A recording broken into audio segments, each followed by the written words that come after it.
And he said, Machang, I saw the pictures. How much you think would it cost? I think the Navy thinks the material alone will cost about 2 million rupees, plus the manpower from the Navy, which you don't have to pay. He said, Machang, let's get it done. I was driving at 60 miles an hour on the highway, and I went like this and said, am I seeing a dream? Because I was thinking about how to raise these funds.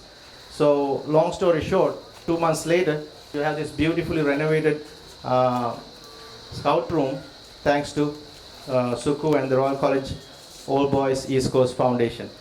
Suku deserves a round of applause too.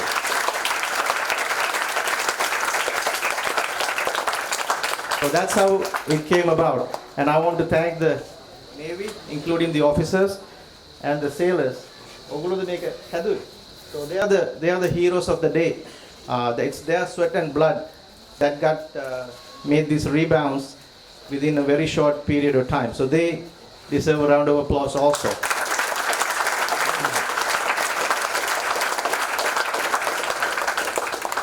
So when I look back and look at the events of the Scout Room Fire, I think it teaches us 4 lessons. Lesson number 1, things that you take for granted. Friday night you were doing scouting and the scout room was there. Saturday you came in, he was gone. Things that you took for granted, that scout room's going to be there. One day you came to do scouting and it wasn't there. So such is life. This you can apply to your parents, your teachers, your colleagues. Don't take anything for granted. If you love your parents, tell them you love them now. They're not going to be around forever. If you respect your teachers, tell them, show them that you respect them now. They're not going to be around forever. And then otherwise, you're going to live with that guilt for the rest of your life when you look back and say, I could not do the things that I should have done. So things that we take for granted may not be around forever. Scout Room Fire is a good example. It's a brand new building and nobody thought it would go down in a fire. If it's the old one, yes, but not the new one. So such is life. Then the second lesson it teaches us, the way I see it, is the power of help from strangers. Dr. Suku wasn't even a scout, to be honest with you. So in that sense, he's a stranger to you. He has not gone into scout camps. He has not set up tents. He has not made gadgets. He has not lived in wet tents for weeks. He has not undergone any of that. But he was compassionate to get the scouts back into the room. So believe in help from strangers. When you go up in your life, there's lots of times that you'll have to depend on help from strangers. You can't go the journey of life alone. Very important. Get help from others, otherwise you won't go too far. Lesson number 3, the way I see it, life is a two-way street. Give and take. So every time you take help, make sure you give help too. So you might ask, what kind of help can we do? We are students. We don't have any money. We are also dependent from our parents. But money is not everything. There's so many other ways. There's infinite number of ways you can help without having a penny in your pocket. So as much as you take help, give help. Don't wait till you start working to help your colleagues, help your parents, help with household chores, help strangers. That the feeling of satisfaction when you help a stranger is fabulous. So you might say we are helping others for selfish reasons. So be it. That's a great feeling when you help others and when they thank you. And even if they don't thank you, and when you see them benefiting from your help, it's a great feeling. So do more help. That's what scouting is all about. It's not about the scarves or the badges or the pallets.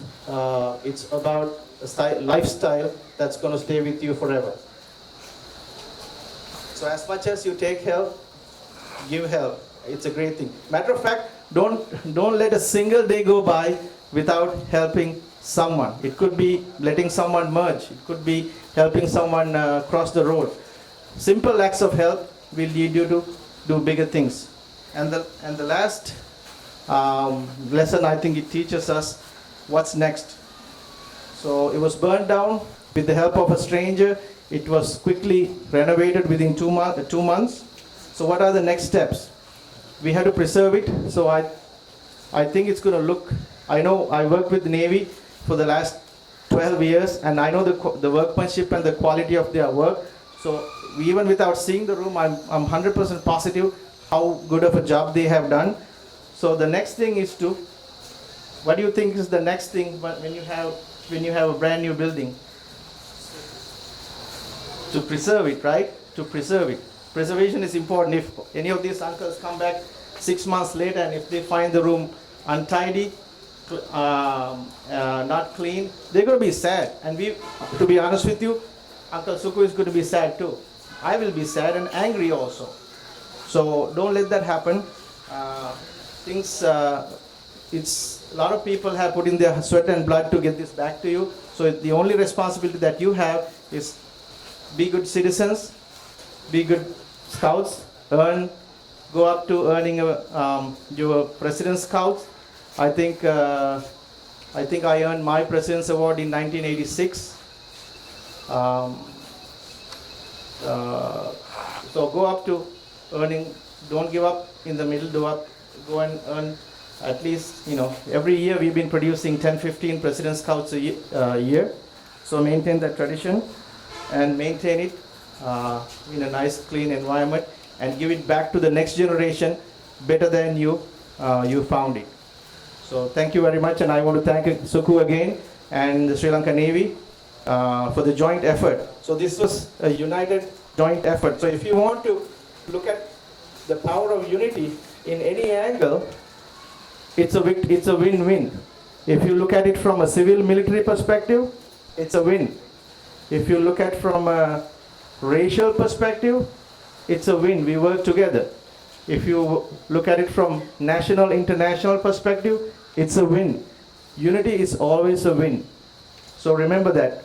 The diversity we have to find strength in diversity. Thank you so much.